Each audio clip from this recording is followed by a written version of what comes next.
Hello, welcome back to Savvy Social Events. This is Jazz. Thanks for joining me again. Today's episode is going to be about what is Savvy Social Events? Why did I create this channel? Who did I create it for? And why should you be watching right now? So stick with me and I'll let you know.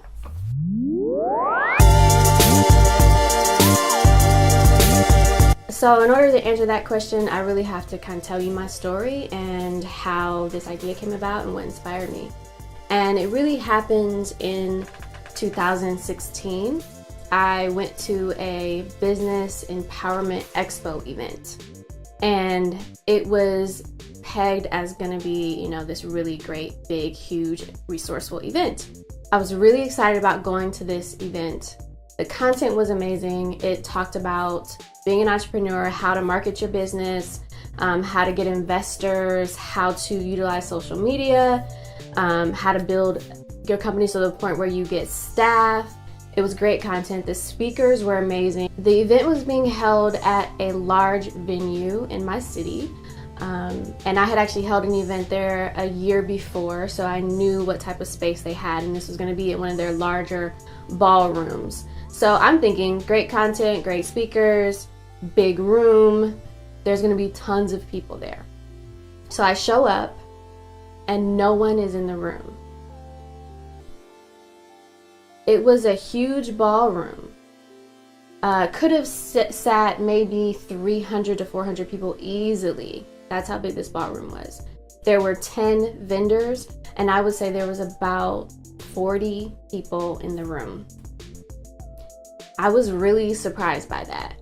I wasn't sure why that happened and what was going on. Maybe it was a marketing issue. Maybe it was held on a day when something other really big and popular was happening in the city. I wasn't sure, but I was really surprised. And even staying for the event, it was a great event. The speakers were phenomenal. The information was amazing, and people really missed out on some great content on how to be an entrepreneur and how to be successful in owning your own business. So I just didn't understand what was going on. I was very confused. I had also noticed a trend of that from 2016. I go to a lot of events because as an event planner, I don't just want to plan events. I want to go to other people's events. You always can learn something new. You can meet new people.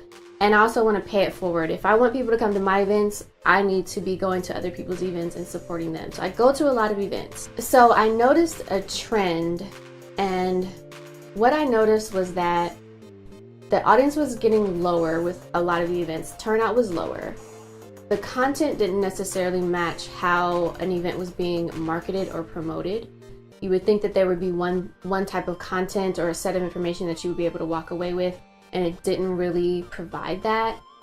And there was just trends of things just being disorganized. Events not starting on time, speakers not showing up, registration being disarray, just all sorts of little things that didn't go smoothly for these events. And I had noticed that across the board.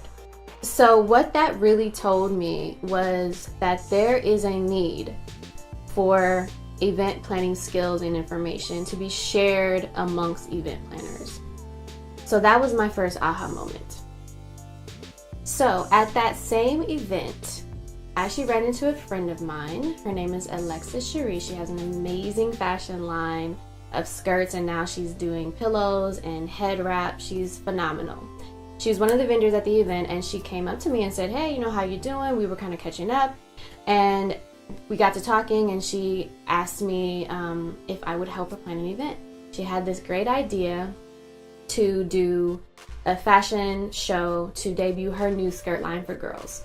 And she asked me to help her plan the event.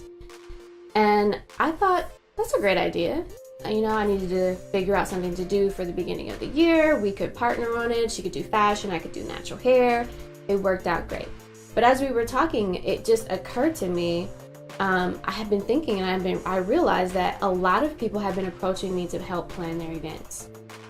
In fact, that month alone, 5 people approached me to help and assist plan their events. And as I started to think back when I first started doing community-wide events, after I had left the nonprofit world, doing their events for 8 years, doing my own thing for 2, very shortly after I started doing it, my very first event actually, which was the International Natural Hair Meetup Day, 2015, I was approached by two very well-known local event planners to help them plan their events as well. And that was Serious Edition of the 910s Group and Antonio Thompson of Hair TV Networks. And we both partnered.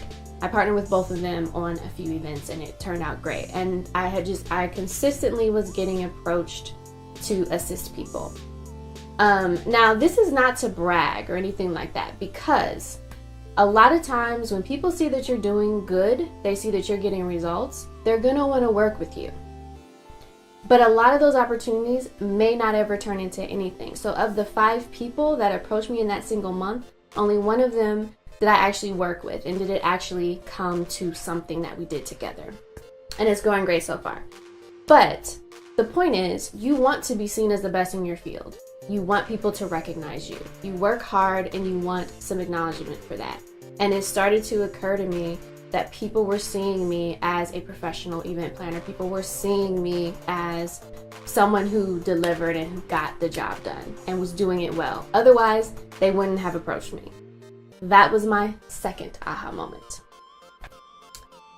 So then I thought to myself, okay, there's a need for this information. People see me as an expert. What can I do to share my knowledge? But first, let me see what's already out there, because you don't want to be duplicating the same thing that's already out there. You don't want to have too much competition. You don't want to go into a market that's saturated. What I found was there were a couple of prominent event planning schools, certificate programs for event planners. There's no specific degree track for event planners. You can get a related degree, but there's nothing specific to event planning. But there are schools that offer certificate programs. The number one school is the QC school. If you're an event planner, you've probably heard of the QC school. And I found a couple other companies that were doing certificate programs as well. And what I found was those programs are very specific to wedding planning and corporate event planning, which is a very specific field. But there was nothing out there for community event planners like myself. Now, what do I mean by community event planners? It's important for you to know the difference, because as a wedding planner and as a corporate event planner, people hire you to plan their events. You have a budget.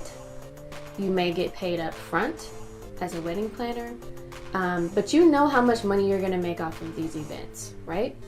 Corporate event planners, they have large budgets to work for. They are already hired in the company. A lot of them work in-house to plan events for certain companies, right? But as a community event planner, none of that is certain.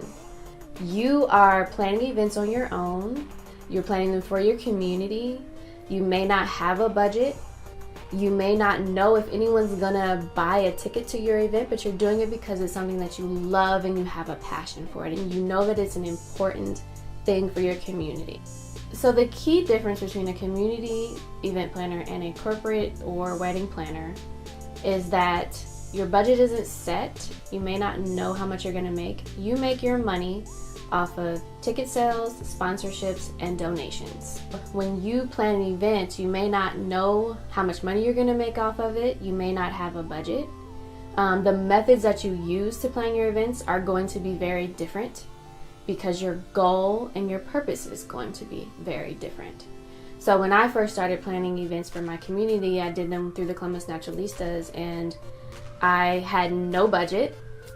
I didn't know if people were gonna buy any tickets to my natural hair events, but I was passionate about it. I had just gone natural, and I needed a community. I needed help. I was walking around looking crazy, and I didn't know what I was doing with my hair. I needed to find other people who were on the same journey as I was, and I could get tips and information and advice from them, and just support along this journey.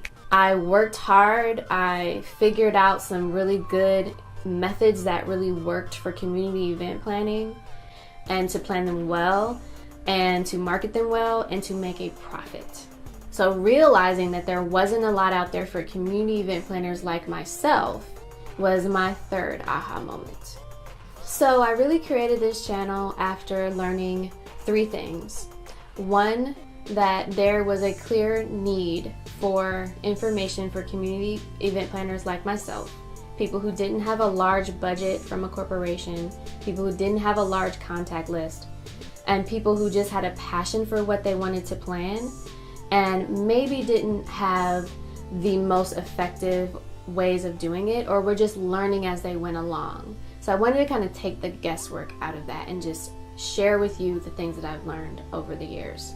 I also planned it because I'm seen as an expert, and there are clearly people out there who are showing me evidence that I have something to offer, and that was huge for me. I didn't see it in myself, but somehow other people saw it. And so now I'm seeing it, and I know that there's something of value that I have to share. I'm also really passionate about event planning, and I understand the power of gatherings and the power of sharing information with like-minded people. So why YouTube? I wanted to do YouTube because I wanted a global audience. I wanted to share this information with as many people that needed it and as many people that could benefit from it as possible. I hope you come back for the next video. Don't forget to subscribe to Savvy Social Events here on YouTube. Follow me on Facebook and follow me on Instagram. Savvy Social Events across everything. So if you like, comment below if you're an event planner. Let me know if there is an event planning topic or tip that you want me to talk about, and I'd be happy to make a video about it. I'd love to hear from you all.